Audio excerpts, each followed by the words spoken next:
আসসালামু আলাইকুম ওরহমতুল্লাহি ওবরাকাতু। আলহামদুলিল্লাহ আলহামদুলিল্লাহি ওয়াকাফা ওয়াসসালামুন আলা ইবাদিহিল্লাযীনা আসতাফা, আম্মা বা'দ। সুপ্রিয় দর্শক শ্রোতা ভাই বোন, সূরাতুল ইখলাস আকার এবং আয়তনে কোরআনে কারীমের অত্যন্ত ছোট একটি সূরা হলেও ফজিলত এবং মর্যাদার বিচারে অনেক বড় এবং মাহাত্ম্যপূর্ণ একটি সূরা। সহিহ বুখারীতে বর্ণিত হয়েছে যে প্রিয় নবী সাল্লাল্লাহু আলাইহি সাল্লাম একবার একজন সাহাবীকে কিছু লোকের মধ্যে দায়িত্বশীল করে পাঠালেন। তিনি যতদিন তাদের মাঝে অবস্থান করেছেন ততদিন ইমামতিতে প্রত্যেক ওয়াক্ত নামাজের প্রতি রাকাতে তিনি সূরা ইখলাসকে আবশ্যিকভাবে তেলাওয়াত করতেন। অর্থাৎ অন্য যে কোনো সূরা তেলাওয়াত করতেন না কেন, রুকুতে যাওয়ার আগে অবশ্যই সূরা ইখলাসকে তেলাওয়াত করতেন। এটাকে তিনি নিয়ম বানিয়ে নিয়েছেন।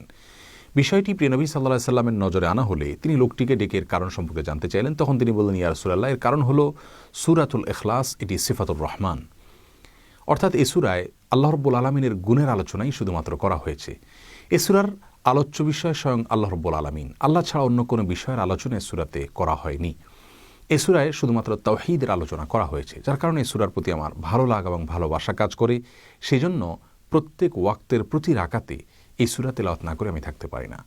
রাসূল করিম সাল্লাল্লাহু আলাইহি ওয়াসাল্লাম তখন তাকে বললেন, এই সূরার প্রতি তোমার ভালোবাসার কারণে স্বয়ং আল্লাহ রাব্বুল আলামিন তোমাকে ভালোবাসেন।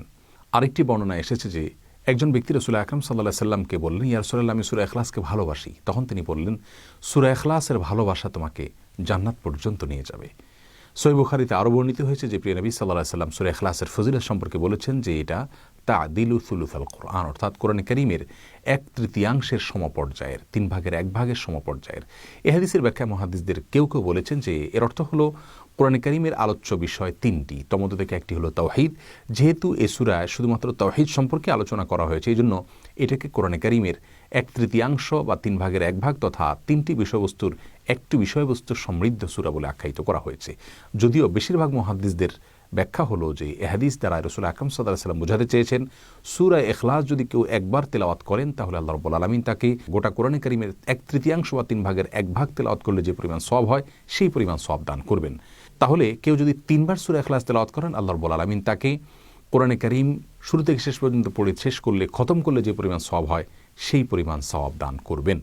যদিও কোরআনে কারীমের শুরু থেকে শেষ পর্যন্ত কষ্ট করে তেলাওয়াত করে শেষ করলে তিনি যে মর্যাদা পাবেন, হুবহু সেই মর্যাদা কোনোদিনই সূরা ইখলাস 3বার পাঠকারী ব্যক্তি পাবে না। তাহলে হাদিস থেকে খোলাসাভাবে আমরা জানতে পারলাম যে সূরা ইখলাস 1বার বা 3বার পাঠ করার বিষয়টি হাদিস থেকে বোঝা যায় বা প্রমাণিত হয়, এর ফজিলত এবং মর্যাদার কথা। এর বাইরে সূরা ইখলাস 10 বার, 50 বার, 100 বার, 200 বার কিংবা 1000 বার তেলাওয়াতের কোনো ফজিলতের কথা রাসূল আকরাম সাল্লাল্লাহু আলাইহি সাল্লাম থেকে বর্ণিত হয়েছে কিনা আমরা সে বিষয়টি জানার চেষ্টা করি। সূরা ইখলাস 1বার তেলাওয়াত করলে অমুক ফজিলত, 2বার করলে তমুক ফজিলত এবং 10 বার করলে তমুক ফজিলত, 12 বার করলে অমুক ফজিলত, এরকম একটি হাদিস পাওয়া যায়। কিন্তু সেই হাদিসের সনদকে মুহাদ্দিসিন ইকরাম জাল এবং ভিত্তিহীন বলে আখ্যায়িত করেছেন। আর 10 বার সূরা ইখলাস তেলাওয়াত করার একটি বিশেষ ফজিলতের কথা বর্ণিত হয়েছে মুসনাদে আহমদে এবং ইমাম তবরানী রাহিমাহুল্লাহ তার মুআজামে উল্লেখ করেছেন। সেই হাদিসের ভাষ্য হলো এরকম, যে ব্যক্তি সূরা ইখলাস, কুল হুয়াল্লাহ সূরা 10 বার পাঠ করবে, আল্লাহ রাব্বুল আলামিন তার জন্য জান্নাতে একটি প্রাসাদ নির্মাণ করবেন। সেই হাদিসের সনদ সম্পর্কে শেখ আলবানী রাহিমাহুল্লাহ সহিহ বলে মন্তব্য করলেও ইমাম হাইসামি রাহিমাহুল্লাহ সহ সময়কালীন যুগের অনেক মুহাদ্দিসগণ সেই হাদিসের সনদকে দাঈফ বলে মন্তব্য করেছেন। তাহলে সূরা ইখলাস 1বার বা 3বারের বিষয়টি বিশুদ্ধ হাদিস দ্বারা বর্ণিত বা প্রমাণিত, কিন্তু সূরা ইখলাস 10 বার পাঠ করার বিষয় যে হাদিস বর্ণিত হয়েছে, অর্থাৎ এর মাধ্যমে জান্নাতে একটি প্রাসাদ নির্মাণ করা হবে, সেই হাদিসের সনদ নিয়ে মুহাদ্দিসদের মধ্যে দ্বিমত রয়েছে। আর সূরা ইখলাস 50 বার পাঠ করার একটি বিশেষ ফজিলতের কথা মুসনাদ আবু ইয়ালাতে বর্ণিত হয়েছে, যে হাদিসের সনদ সম্পর্কে ইমাম ইবনে কাসির রাহিমাহুল্লাহ দাঈফ বলে মন্তব্য করেছেন। এছাড়া সূরা ইখলাস 100 বার পাঠের ফজিলতের কথা একটি হাদিসে বর্ণিত হয়েছে, সেটিকেও মুহাদ্দিসিন ইকরাম দাঈফ বলে মন্তব্য করেছেন। 200 বার সূরা ইখলাস তেলাওয়াত করলে, পাঠ করলে তার বিশেষ কিছু ফজিলতের কথা বর্ণিত হয়েছে কয়েকটি হাদিসের কিতাবে।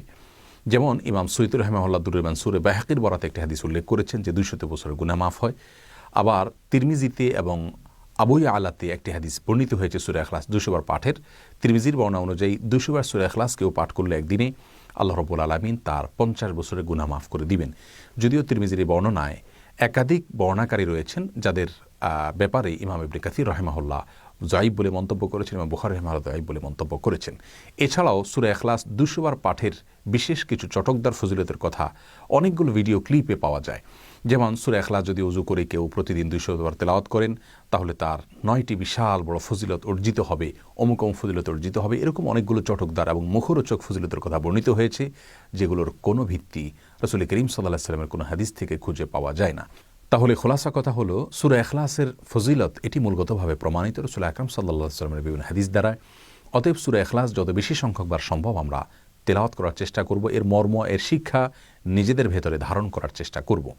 এছাড়া সকাল সন্ধ্যায় এই সূরা 3 বার তেলাওয়াতের কথা, প্রত্যেক ওয়াক্ত ফরজ নামাজের পর তেলাওয়াতের কথা, রাতে শোয়ার সময় তেলাওয়াতের কথাও হাদিস দ্বারায় বর্ণিত রয়েছে। এই সূরা 10 বার তেলাওয়াতের যে ফজিলতের কথা আমরা শুনলাম, সে সম্পর্কিত হাদিসের সনদ নিয়ে মুহাদ্দিসিন কিরামের মধ্যে মতপার্থক্য রয়েছে। 50 এবং 100 বার তেলাওয়াতের ফজিলত সম্পর্কিত হাদিসের সনদকে মুহাদ্দিসিন কিরাম দাঈফ বলেছেন। আর 200 বার সূরা ইখলাস তেলাওয়াতের যে ফজিলতের কথা আমরা শুনলাম, সে সম্পর্কিত কিছু হাদিস রয়েছে দাঈফ, আর কিছু আছে সম্পূর্ণ ভিত্তিহীন এবং মনগড়া প্রচারণা। আর সূরা ইখলাস 1000 বার তেলাওয়াত করারও বিশেষ কিছু ফজিলতের কথা, ঋণ পরিশোধ হওয়া এবং মরণাপন্ন ব্যক্তি সুস্থ হয়ে ওঠা সহ আর অনেকগুলো ফজিলতের কথা আমরা শুনতে পাই বিভিন্ন সোশ্যাল মিডিয়ার বিভিন্ন ভিডিওতে। সেগুলোর কোনো ভিত্তি কোনো হাদিসে খুঁজে পাওয়া যায় না। অতএব আমরা সূরা ইখলাস বেশি বেশি করে পাঠ করব। আর যে কোনো আমলের ফজিলতের বিষয়ে আমাদের মৌলিকভাবে ধারণা থাকতে হবে। কোনো আমলের ফজিলত প্রমাণিত হওয়ার একমাত্র উপায় হলো কোরআন এবং হাদিস। ওহী ছাড়া অন্য কোনো উপায়ে কোনো আমলের ফজিলত জানা যাবে না। যার কারণে কোনো আমলের বিশেষ কোনো ফজিলত যদি কেউ দাবি করেন আর সেটি কোরআন হাদিসে প্রমাণিত না হয়, তাহলে সেটা প্রকারান্তরে আল্লাহ এবং তার রাসূল সাল্লাল্লাহু আলাইহি ওয়াসাল্লামের নামে মিথ্যাচারের শামিল। আল্লাহ রাব্বুল আলামিন আমাদেরকে সূরা ইখলাসের ফজিলতের বিষয়টিকে বোঝার তৌফিক দান করুন এবং বেশি থেকে বেশি এ সূরার আমল করার তৌফিক দান করুন। আসসালামু আলাইকুম ওয়া রাহমাতুল্লাহি ওয়া বারাকাতুহু।